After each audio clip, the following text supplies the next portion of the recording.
Ciao, my name is Alessandro and I have a problem with board games. That might be true.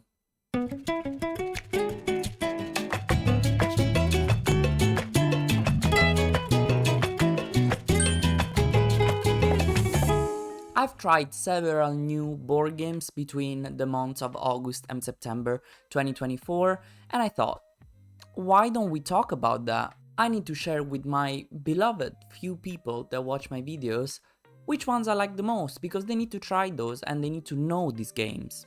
And so here we are, all together, talking about the top new to me games that I've tried in the past 2 months.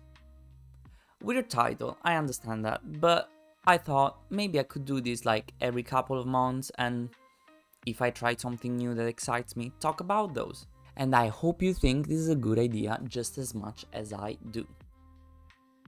So in these 2 months, I have tried 13 different new board games, and you're gonna see them popping up in the screen right now, little by little, one by one, and I picked some that really caught my attention. I wanted to make a top 5, but really, like, I couldn't think about like 5 games that really impressed me. Like 4 really impressed me, and then the others were really like, some of them were good, some of them were less good, but they weren't like show-stopping. So I crafted a list of 4 games that I'm gonna rank among all of these that we're gonna talk about.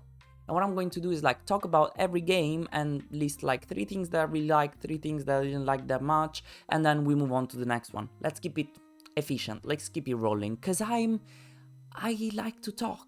I talk a lot and I need to synthesize. You know, it's like be shorten it up, dry it up. I'm already like, see, this is why am I? Never mind. Let's move on. Before we start, you know, maybe you might like this kind of videos. Maybe you're like, oh, this guy seems pretty cool. You know, he deserves a like on his video. But most of all, maybe he deserves a subscribe to his channel. Because, my dears, right now you might be few beloved people watching my videos, but I hope one day you're gonna be many people watching my videos, commenting, like, so we can share thoughts about what we think about something. That's my dream. That's my, I don't know, my ambition, you know? So, thank you very much if you decided to leave a like and subscribe to my channel, and let's start with the list right now. At number 4 of these top 4, which is a very weird number to have, we have Arkham Horror the card game with the specific expansion Edge of the Earth. I have it right here with me, this big boy, and shiny because there's some glare, but you're gonna ignore that.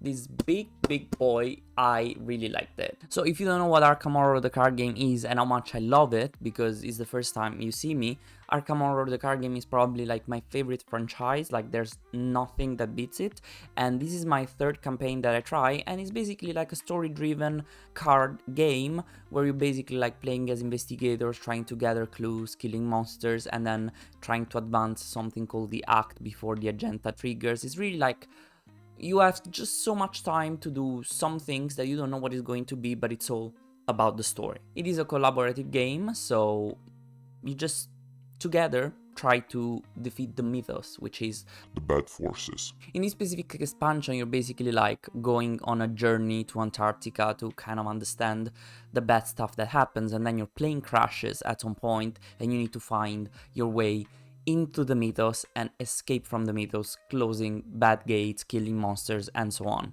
So what is it that is unique about this specific campaign that I really like? First of all, disclaimer, I've only played 3 campaigns, which are The Dunwich Legacy, The Path to Carcosa, and Edge of the Earth, but I think this is the first campaign that is run really streamlined. This means that you don't go from scenario 1 to scenario 8, because each campaign is 8 scenarios, but you can repeat a scenario multiple times with different flavorings, or you can jump into a side scenario which is called Fata Mirage, and that happens depending on the choices that you make or how successful you are in each scenario and so on. So it's not really like a linear path between scenario 1 and scenario 8. Sorry, I'm flipped.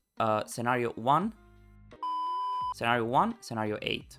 Okay, now it makes sense. So it's not streamlined between these scenarios, but there's branching paths and stuff that reconnects and is like loops, and it's just like very fun. Something else that I really liked is the Tekelili cards. There are basically these cards that are really bad in your deck, so when you go and draw in your deck, they're called weaknesses in the game in general. This campaign specifically adds some cards, some of these weakness. It keeps putting them into your deck over and over again, and then when you draw them, you remove them, and then you just resolve them. They usually make you lose like actions, resources, take damages, and so on. And that's just very fun because you're like, oh my god, am I gonna draw the Tekelili? Should I draw cards or not?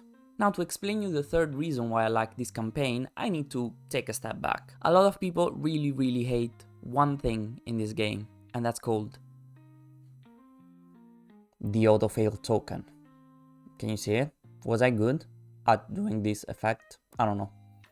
This token is basically like something that if you draw out of the bag when you're making a test, it's just gonna make you fail automatically. Now, this campaign introduced another way for you to create an autofail, because it introduced frost tokens. If you wanna have a close up, this is how it looks. One of them is pretty innocent, it just gives you a -1 and you need to draw another token from the bag. But if you draw 2 of them, then it's an autofail. So you're basically gonna fail. They created a new way to create the most hated dynamic in the game. I love it, honestly. I sincerely love it, because it doesn't give you like a certainty that you're gonna pass something if you commit everything you have. There's always like that sense of like, there is just one token that is gonna make me fail. Just one. Now here's the 3 things why I didn't like this new campaign. There is so much text. So much text. We don't need to, like, every single time we talk to the girl that gives our resources, we don't need to know the whole story about the plane.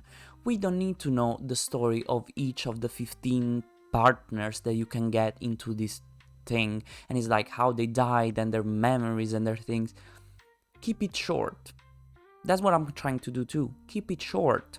We don't need that much text. I like a little side story. I like a little, spice it up with some narrative. But not a book. I don't want to read a book. I want to play a game. If I wanted to read the book, I would have read the book. Second thing that I didn't like is that even though I liked the fact that it wasn't streamlined, repeating the same scenario 3 times at the beginning, or this fatal mirage kind of scenario multiple times, wasn't the most exciting thing ever, because it's basically like the same scenario with a little bit of a twist, but it's kind of like same story, a little bit different dynamics, but kind of the same. Third and last thing that I didn't like is that to unlock some specific outcomes, you need to take some specific choices from the beginning of the campaign until the end. I noticed that with one specific choice that I'm not gonna say, but there are some times where the game is gonna tell you like, don't watch this if you don't want any micro spoilers. I'm gonna try to keep it spoiler free, but maybe you don't want to hear it. The game is gonna tell you who do you want to talk to. And there is, for example, I noticed there is one person that if you don't talk to her the first time, you can never talk to her again. Because it's just gonna tell you like, she doesn't want to be bothered by you. Because I didn't make that choice the first time, and the only way to get the final outcome to be good is that I need to talk to her every single time, like for 4 or 5 times, and if I don't do that for once, I'm just not gonna get the good outcome. But I don't know if they added like some narrative threads that are work in a similar way. But I'm not a fan. Like, I want the outcome to be good now or maybe in 2 scenarios, but I don't want to wait like 4 or 5 scenarios for something to turn out good when I don't really know where it's gonna lead. If you've played this game, let me know what you think about it, about this campaign specifically. And we can move on to the second game on this list, which is like the 3rd ranked of these 2 months. The 3rd game on this list is gonna be Too Many Bones. I swear, I was so excited to play Too Many Bones, and maybe that's why it's not the first one, but because it disappointed me on some aspects that I would have preferred to be different. Too Many Bones is a dice builder RPG, so basically you're building your character with some dice, you're buying dice for your character, which is called Gearlock, and then you're going against the tyrant. You have 7 tyrants in the box, and you basically need to resolve some encounters that can be combat or peaceful encounters, or there's gonna be some mini games. And the objective is like to get some progress points that are gonna allow you to face the tyrant, and while you get these progress points, you're also gonna get training points to upgrade your character that is gonna have more and more abilities, and it's gonna get more and more fun to play. So you can understand why I'm a fan of this game and why I really liked it. My first reason is that you have 16 unique dice per character.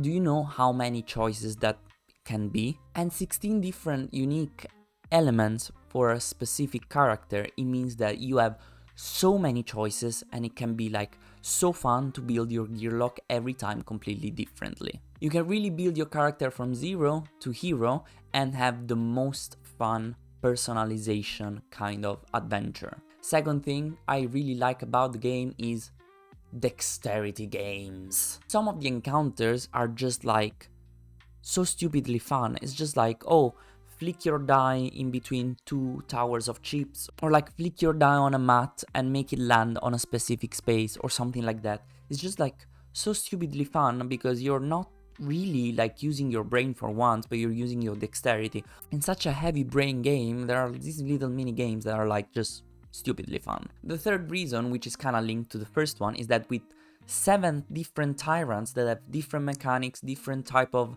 baddies, which are your enemies that come into play, 4 different gear locks, each of them with like 16 unique dice, and then 40 encounter cards, you have a ton of replayability with just the base box. I have one small complaint though. The first 3 encounters that you have are always the same encounters. And I don't like that, because this is how it is structured, so the first 3 encounters need to be always the same first 3 encounters.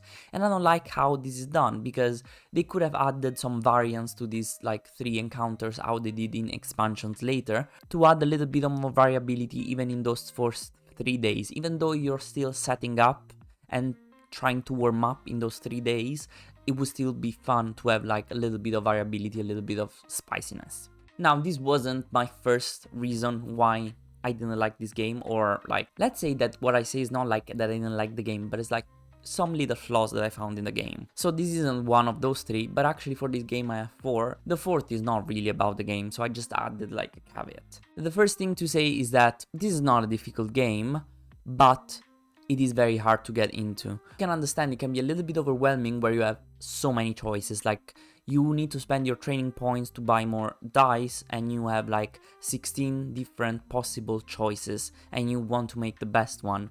So you can understand, as a first time player, you're like, what is going on? And each of the enemies have like keywords that have different effects, and you're like, what is this doing? What does this mean? How does this work? How does this interact with that? And where do I place this die after I roll it? It can be very overwhelming at the beginning. So you need to have some patient people to play with you the first time, or you need to have someone very good at teaching it. The second thing is that there is kind of a snowball effect, because the difficulty of each encounter depends on which number of encounter it is, which is basically the number of days. Now, if you start failing the encounters, you don't get the points that are needed to upgrade your gear lock, which means your gear lock is gonna stay weak, but your enemies are gonna get stronger, no matter what. And this can cause a snowball effect where you're just like not gonna be able to get to the tyrant even to face it, because you didn't get the progress points and the successful encounters to actually face the tyrant. The third thing that I faced, and it's kind of like, I don't know if it's really a reason, is that I watched a lot of videos before actually playing the game, and then when I played the game, I knew the gear locks very well, and I knew all the skills and all the best moves, and I found it a little bit too easy. Like, I don't want to complain about it being too easy, because again, if you start losing encounters, then it's a snowball effect kind of thing, but maybe it was a little bit too easy. I don't know. You let me know if you think this game is a little bit too easy sometimes. Once you learn it, I don't want to say that at the beginning is easy. At the beginning it's not easy, it's very complicated even to win, because you need to understand what is the best move. But once you understand everything and you have everything in your brain, it's kind of easy to understand what's the best move. As I said, there's gonna be a 4th reason, and it's all about money. Money, money, money. This game is so expensive. It's so stupidly expensive, and all the expansions are so stupidly expensive, and it's just like, I understand the production value and everything, but God, I just want an affordable game, okay? An affordable game. So this was all about Too Many Bones. Let me know your thoughts about this game also in the comments below, and let's move on to the third game. The third game, which is actually a position number 2, is Spirit Island. Spirit Island is basically a collaborative game where you're like emulating a spirit that needs to like kick out the invaders from the island. Makes sense, right? Spirit Island, kick them out. Makes sense. How do you do that? You play some cards and you basically spread your presence around the island, and you play cards that are gonna allow you to kill the invaders, defend from their attacks, and use some local population called the Huns to counterattack. Now what I really like about this is that this is again a collaborative game. These are all collaborative games so far?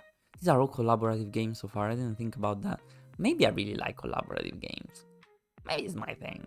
This is really a collaborative game where you need to collaborate. So there can be some collaborative games where basically one person is just driving the whole thing and saying like what's the best move. One that I can think about is Horrified, which I love Horrified, but sometimes it's like I don't want to tell people what I think they should do because I'm more experienced in the game. I want them to reason their own way, but Horrified like really drives into like maybe you should do that instead.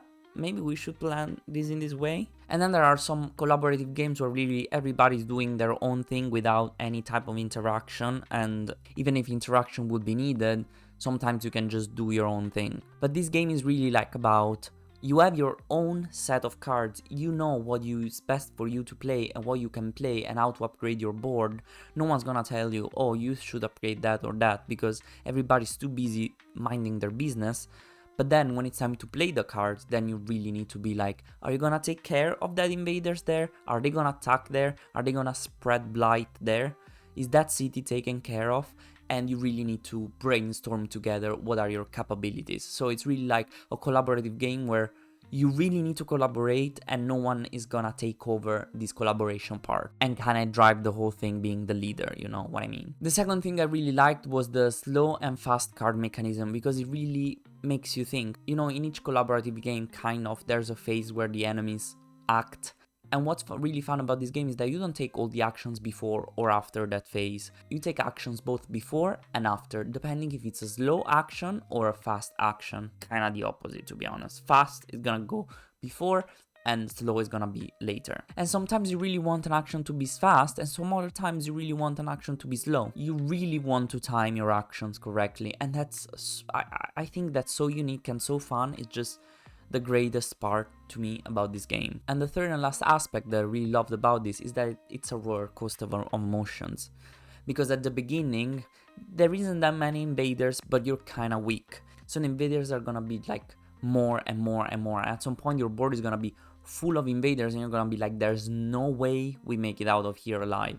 But then in the meantime, your spirit is gonna get stronger and stronger and stronger, and the winning condition is gonna get easier and easier the more you spread fear. So at the beginning you need to kill every single piece of plastic from the enemies, then you only need to kill towns and cities, and then at the end you might be able to only kill cities and win instantly just killing all the cities. So the first half of the game is really uphill, and then suddenly it turns over and you're gonna just start getting more and more advantage over the enemies before you even realize. Like when you're fully drowning in despair, you're like, I see the light now.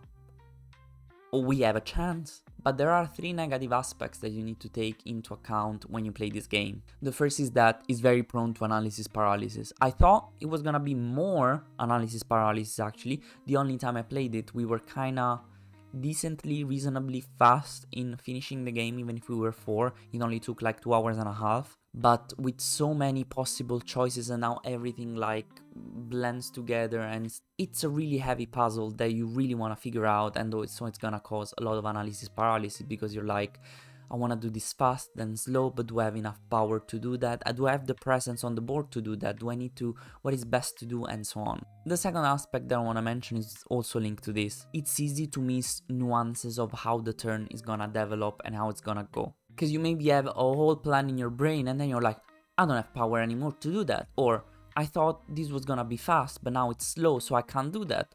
Or like, oh, I thought I had one more symbol to activate my innate power, and so on. And then you're like, your whole strategy comes crumbling down. The third aspect that doesn't necessarily need to be a negative is that it's very deterministic. So there is almost no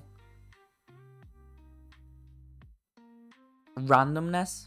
Randomness is the word. There's almost no randomness in this game, except maybe the fear cards and how basically the invaders are gonna spread around the board. And that means that it's very, very deterministic. So if you have like something in mind, that is going to happen, which is good, but it's also really like, there isn't one of those yes moment where it's like, oh yes, I got very lucky or something, which can be good, honestly. It's like, if you really like strategizing and heavily strategic games, that's perfect. One of the few elements of randoms, as I said, is these fear cards that are gonna help you. Whenever you achieve one of these fear cards that are very hard to achieve, you get something very good, some very good effect. And if this very good effect is like something that you already took care of, or something that you could have like done in a much easier way without sacrificing that much if you only knew that card was coming, then it's kind of like, oh well, this card did nothing because I already took care of that danger, right? So I was very excited every time to unveil a fear card, and most of the times it was like,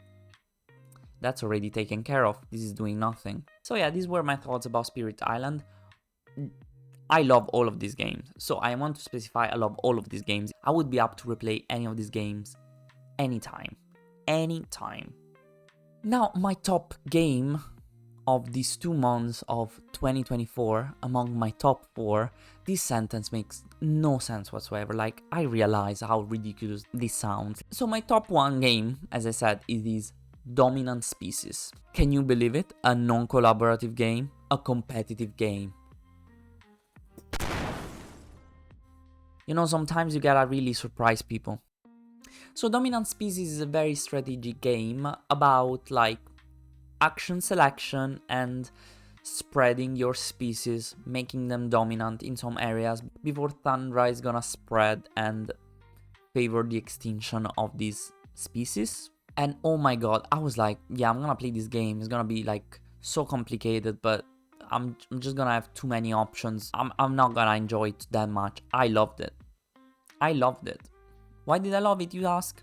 Here are 3 reasons for you. The first thing, as I said, is that it is extremely streamlined. Like, literally on the board there is like one whole sequence of actions, and you basically just select your actions that you want to take in that turn. You have like 4, 5, 6 pawns to select your actions on this board, and then you go from top to bottom and resolve each action during the resolve action phase, basically. I love that because you can see like how the flow is gonna go. It is though fundamental for me that they put like on each player board, they put like a reference of each single phase, what each single phase does and how it develops and how it works step by step. It is absolutely fundamental because there are like so many phases and they are so complex and they interact in so many different ways. It's very important. The second thing that really surprised me is that the scores kept fluctuating the whole time. Like, I was last at the beginning or second to last for most of the time, and then I ended up winning because it is apparently super well balanced, or at least the games that I played was very balanced, because you spread a lot and then you start getting extinct because you don't have the materials to survive, and then you basically lose a lot of presence in the board. But if you stay kind of contained, then it's more easy to get dominance on specific areas and try to survive without getting extinct and so on. So I really love that there's no moment where you're like, oh, I'm so screwed, I'm never gonna come back from this. Everybody managed to like go from last to second to third to fourth. There were always moments where they're like, oh, I thought this was set in stone now, but it isn't. It's changing. The third thing that I really liked is that all of this is possible thanks to the mechanics of extinction and glaciation with Thundra expansion. And expansion not mean like a different expansion, but the Thundra just expands on the board. It's very well thought. I can see they put a lot of effort in that, and I really like those 2 mechanics. Now, what are the problems with Dominant Species? Well, you might think this is coming, because it's coming. There were an overwhelming amount of choices, like so many. Analysis paralysis, yes. It's like, what should I do here? What's best? Like, I don't understand. It's just like, this sounds like a good idea, but is it? I think there are like 10 to 15 different steps in each single round, and you need to choose your actions beforehand, and you're just gonna hope that plan works. And this brings me to the second negative about this game. You need to select your actions with a plan in mind without really knowing what the other people around you are gonna do. Like, that could screw you up so much. Like, you wanna try to plan ahead of them and try to understand what they have in their minds. It's already incredibly hard to understand if an action that you're about to take is actually beneficial for you or if it's gonna screw you over, that you not really think about what the other people are gonna do. And then the people just like completely screw you over, not because they want to screw you over, but because they want to do something beneficial for them that is just gonna crush you. So it's very hard to predict or like have a vision of what the round is gonna be. You might try to do your best, but you don't really know if that makes any sense, kind of. Obviously with practice maybe this aspect is gonna go away. You need to play more and more times. It's kind of one of those games that you really need to get the handle on it, you know, how do you say, practice a lot. The last thing that I want to mention is that there are some cards which are called dominance cards, which are extremely powerful and you want to get as soon as possible. The only problem with these dominance cards, some of them were like super powerful, most of them were super powerful, and then some of them were like incredibly underwhelming. And another complaint that I have about them is that, first of all, the dominance cards like create the whole timer of the game, and I think the game is a little bit too long. Second thing is that some of them are very timely dependent. One example that comes to my mind is that on the first round we had a card that would give an extra action basically to all the people that were above a certain threshold of like priority. It's called food chain, but I don't want to get into details. I was pretty low on this food chain, so on this priority, and I didn't get that extra action from the beginning of the game, which means we were playing in 5, 3 people had an extra action for the whole game, and the 2 people at the bottom of this priority list, which was me and another player, didn't get this extra action for the whole game. Now there is another card that says all the people below a certain threshold of priority get an extra action pawn, but that came out in the last round. So basically we were kind of stuck with one less action for the remainder of the game. I was able to get one action back using another dominance card that grants you another action for the remainder of the game, but like, that's so penalizing. It was so penalizing in our case because one less action is one less action for the whole game. So instead of having 5 actions every round, you have 4. So I don't know, these dominance cards, I love them. It was probably one of my favorite things, but like, the fact that they were so timely dependent and some of them were completely underwhelming, it's just like, they didn't shine to me that much. I think they could have been designed a little bit better, a little bit more balanced. That being said, I hope you loved this video, I hope you like these games as much as I do, and if you didn't try these games, you have to absolutely try all of them. They're all brilliant, lovely. I loved all of them. I loved so much. Let me know if you like this video, leave a like, comment, subscribe, and maybe you're gonna see more. Maybe, hopefully. I really hope I was helpful to you somehow. I really hope I didn't convince you to buy any of these games because they can be very expensive. But I low-key kind of want you to buy them because they're amazing. Thank you so much for staying with me. And by the way, I have a lot of playthroughs on my channel if you want to see some games played by me. That might actually be discouraging, but I promise I'm okay at playing games. And I'm okay at doing this playthrough thing. And you can check out on my channel, on my playlist with all the games. Thank you again for staying with me, being so patient and so kind. Ciao ciao! Ah, it's so late. Why am I doing this to myself? It's so late. My brain braining.